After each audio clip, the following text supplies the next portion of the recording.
আশা করি তোমরা সবাই ভালো আছো। তো আমিও ভালো আছি। আর সকালবেলা থেকে দেখলে আমি রাস্তায় গিয়েছিলাম জল আনতে, আমাদের জলের কলটা ওখানে। আর ওখান থেকে জল নিয়ে আসলাম, আরও সঙ্গে আমাদের বাড়ির লোক আরও ছিল, বাড়ির মানে দিদিরা ছিল। তো জল নিয়ে এসে আমাদের বাড়িটাকে তোমাদেরকে দেখাচ্ছি, তো চারিদিকটা দেখাচ্ছি। তো আমাদের হচ্ছে অনেক পুরানো বাড়ি, তো আমাদের শরিকের সঙ্গে তো ভেঙে নিয়েছে, ওরা নতুন করে করছে। আর আমাদের দিকটা আছে, আমাদের দিকটা ভাঙা হয়নি, ওটা থাকবে, আমরা রেখে দেবো। 10-12 বছর আগে আমরা ওই প্লাস্টার খসে পড়ছিলো, ওগুলো প্লাস্টার করে একটু রং করে নিয়েছিলাম। আর ওদের দিকটা ওরা নতুন যেহেতু ঘর করছে তাই ভেঙে নিয়েছে। আর দেখো এখানে সোনামণি এখানে শুয়ে আছে। তো তোমাদেরকে দেখাচ্ছি, সোনামণিকে দেখো, দেখো আমাদের সোনামণি। এটা সোনামণির বয়স হচ্ছে 3 বছর।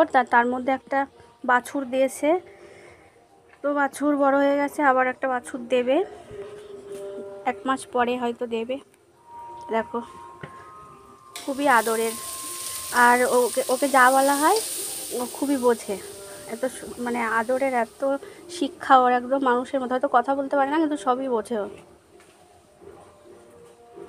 তো এখানে নিয়ে আসা হয়েছে ওরে। তো ওখানে ও একটা চালা করা আছে, তো ওখানেই থাকে ও। সকালবেলা ওখানে দেওয়া হয়, খাওয়া দাওয়া করে, তারপর এখানে আসে সন্ধ্যা পর্যন্ত, তারপর রাত্রেবেলা আবার গোয়ালের মধ্যে তোলা হয়।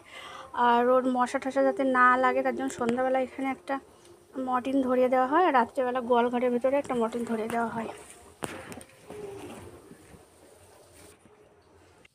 তো আমাদের তো পুরানো বাড়ি, আর আমাদের তো আমার শ্বশুরের একটাই ছেলে, আমার মানে হাজব্যান্ড, আর আমার জ্যাঠা শ্বশুরের ছেলেরা আছে। তো ওরা বাড়িটা ভেঙে নিয়েছে। আর আমাদের পেছন দিকটা একটা টিনের চাল দেওয়া ছিল পুরানো, সেটা ভেঙে আমরা পেছন দিকে, মানে আমাদের তো পুরানো প্ল্যানের বাড়ি, আগে ঘর মানে ঠাকুর ঘর আমাদের ঘরের মধ্যে করে রেখেছিলাম। তো এখন ঠাকুর ঘরটা করতেই হবে, তা ঠাকুর ঘরটা পেছন দিকে টিনের চালটা ভেঙে ওখানে করা হচ্ছে। আর একটা এক্সট্রা ঘর করা হচ্ছে, আর বাথরুম করা হচ্ছে, আর সিঁড়ি করা হচ্ছে। আগের যে সিঁড়ি ছিল জয়েন্ট সিঁড়ি, সেটা ভেঙে ফেলা হয়েছে। তো তোমাদেরকে ভালো করে দেখাচ্ছি। আর দাদারা হচ্ছে ছাদ দিচ্ছে, তো ছাদের তক্তা মারছে, মানে জ্যাঠা শ্বশুরের ছেলেদের। আর আমাদের ছাদটা একটু দেরিতে হবে, কারণ আমার মায়ের শরীরটা খুবই খারাপ অবস্থা, ভালো নয়। মা অসুস্থ হয়ে আছে বিছানায়। আমার মা মানে আমার শাশুড়ি মা নয়, আমার মা, আমার শাশুড়ি শ্বশুর মশাই কেউই নেই। আর আমার মা বাড়ির কাছে আছে, আমাদের বাড়ির কাছে মানে বিয়ে হয়েছিল। আর এই দেখো আমাদের আগের দরজাগুলো সব এরকমভাবে প্লাস্টিক দেওয়া আছে, নাহলে তো নষ্ট হয়ে যাবে এগুলো বৃষ্টির জল লেগে। এগুলো আগে ঘর পেছন দিকে চাল ছিল। তো এটা এই যে সিঁড়ি করা হয়েছে, আর এই যে বাথরুম, এটা সিঁড়ির নিচে হচ্ছে পায়খানাটা হচ্ছে। আর হচ্ছে ঠাকুরের একটা ঘর হচ্ছে, ঠাকুর ঘর যেহেতু আমরা আমাদের ঠাকুর ঘরের মধ্যে ছিল দুটো মাত্র ঘর, তো ঘরে তো প্ল্যান নেই, আগের ঘর, সেই জন্য। এই দেখো সিঁড়ি পর্যন্ত হয়েছে। তো দেখি মায়ের অবস্থা কী অবস্থা, সেই অনুযায়ী ছাদটা দেওয়া হবে। এখন দিতে গেলে তখন যদি অসুবিধা হয়ে যায় মায়ের, সেই জন্য বাধা পড়বে, সেই জন্য দেওয়া হচ্ছে না। তো এই পর্যন্ত করে রাখা আছে এটা।